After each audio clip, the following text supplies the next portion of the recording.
آپ دیکھ سکتے ہیں کہ بالکل پورا اوور آل سٹرکچر ہی جوڈیشری کا چینج ہو گیا ہے.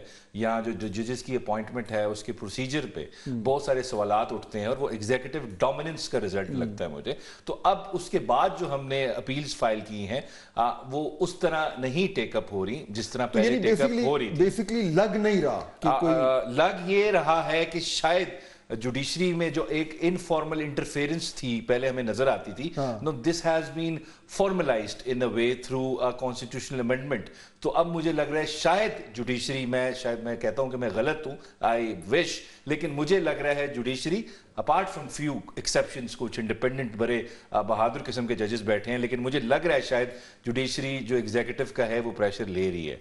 which means کہ ریلیف نظر نہیں آ رہی. دیکھیں ضروری نہیں ہے ریلیف نظر نہ آئے, لیکن ہم نے تو بات کرنی ہے کہ آئین کیا کہتا ہے, قانون کیا کہتا ہے. ہم نے جو کیس پریزنٹ بھی کرنا ہے وہ ایز پر لا کرنا ہے, اور ججز جو اپوائنٹ بھی ہوئے ہیں انہوں نے اوتھ بھی لیا ہے کہ ہم نے فیصلہ بھی آئین اور قانون کے مطابق کرنا ہے. سو ہم تو کوشش کریں گے, عدالت میں اپنا کیس پلیڈ کریں گے اور یہی ایکسپیکٹ کریں گے آئین اور قانون کے مطابق فیصلہ ہو. اب اس میں دیکھیں نا خان صاحب کا, ابوذر صاحب جو جب سے وہ اڈیالہ میں ہیں یا زیر حراست ہیں, ایک تو ایک قانونی جنگ ہے جو لڑی جا رہی ہے جس میں آپ بھی شامل ہیں. دوسرا یہ بھی کلیئر ہوتا جا رہا ہے وتھ ایچ پاسنگ ڈے کہ جتنے عرصے خان صاحب جیل میں ہیں اتنا پارٹی کو بڑا سیویئر نقصان ہو رہا ہے. یعنی جتنا ایکسپیکٹ کیا جا رہا, سب کو یہ آئیڈیا تھا کہ اگر خان صاحب ڈائریکٹلی پارٹی کو لیڈ نہیں کرے تو پرابلم ہوگا, لیکن جتنا زیادہ پرابلم ہو رہا ہے جماعت میں, یہ شاید لوگوں نے ایکسپیکٹ نہیں کیا تھا. خان صاحب کی اس حوالے سے جو اسٹیبلشمنٹ سے ریلیشن شپ ہے, دیٹ از دا کی, ایوری بڈی انڈرسٹینڈز دیٹ. وہ ریلیشن شپ میں جو پرابلم نظر آ رہا ہے وہ یہ ہے کہ کبھی گرم ہے کبھی سرد ہے, کبھی ان کو انگیج کرنا ہے, کبھی ان کو برا بھلا کہنا ہے, کبھی کہنا ہے کہ جی ہم نے صرف آپ سے بات کرنی ہے, لیکن پھر کہنا ہے کہ آپ کا یعنی اسٹیبلشمنٹ کا سیاسی رول نہیں ہونا چاہیے. یہ جو کانٹرڈکشن ہے پی ٹی آئی کے اسٹیبلشمنٹ کے ریلیشن شپ میں, اس کو کیسے سمجھیں؟ اچھا, اس میں آپ کو میں ایک چیز بتاؤں, جو خان صاحب کا پوائنٹ آف ویو ہے پچھلے 1.5 سال سے, بلکہ جب سے وہ انکارسریٹڈ ہیں, اور انفیکٹ جب سے وہ ریموو ہوئے آفٹر دا رجیم چینج جو بھی ہوا, ان کا پوائنٹ آف ویو جو ہے, میری ملاقات ہوئی ہے, اٹس ویری سمپل.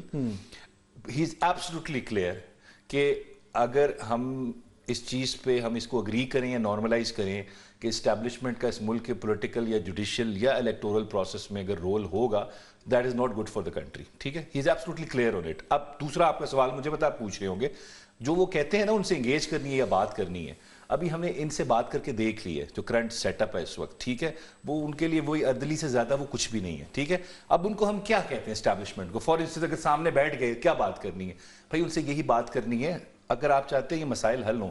اب میں کیوں کہتا ہوں, اگر جوڈیشری انڈیپینڈنٹ ہو جائے, انڈیپینڈنٹلی فیصلے کرنے لگ جائے, دیر از نو انٹرفیئرنس, تو اس سے بعد کیا ہوگا, ہمارا مسئلہ حل ہو جائے گا کیونکہ خان صاحب باہر آ جائیں گے. تو آپ بڑی آئیڈیل بات کریں نا, آئیڈیلی تو ایسا ہے نہیں. آئیڈیلی اسٹیبلشمنٹ نے کلیئر کر دیا they are not interested in talking. ہاں, انٹرسٹ ان نہیں, ٹاکنگ کی بات نہیں ہے. دیکھیں, they should be interested in playing their constitutional role. ٹھیک ہے, and that is being on the borders, not interfering in the political and the judicial process of the country. لیکن اگر یہ دیکھیں وہ نہیں کریں گے نا, یہ عمران خان کا خالی نقصان نہیں ہے, یہ اس ملک کی جمہوریت کا بھی نقصان ہے, اس ملک میں رول آف لا کا بھی نقصان ہے, آئین کا بھی نقصان ہے, بنیادی حقوق کا. اب یہ اگر آپ دیکھ رہے ہیں اس پوری چیز کو from the benefit for benefit of Imran Khan, for instance کہ خان صاحب, اب میں کہتا ہوں خان صاحب یہ نہیں چاہتے کہ وہ اپنے فائدے کے لیے اسٹیبلشمنٹ کے رول کو جو پہلے اتنا زیادہ ہے اور زیادہ پرومیننٹ یا ڈومیننٹ کر کے اپنا فائدہ لے کے باہر آ جائیں.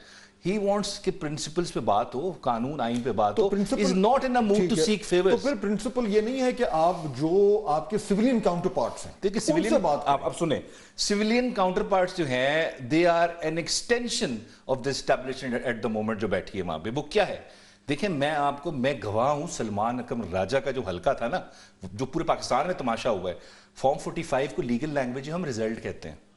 وہ فارم 45 میں رزلٹ آ کے جب ایک سمپل پرنٹ آؤٹ سے آر نے اس کو رزلٹ چینج کر دیا, اور یہ 100 سیٹوں پہ ہوا, 2/3 میجورٹی سے ہمیں 90 پہ لے کے گئے, 17 سیٹوں سے لے کے گئے ان کو آپ 180 90 پہ. اس میں جو کنٹرڈکشن ہے نا, جی اب مجھے بتائیں کہ آپ جب آپ اسٹیبلشمنٹ کو کہیں گے کہ جی آپ نے یہ کیا اور اب آپ ہمارے ساتھ بیٹھیں نہیں بیٹھیں اور ہمیں اب جو ہے وہ آپ کسی طریقے سے واپس لے کے آئیں. نہیں تو you are engaging with the people that you don't want to be engaged. let me rephrase it.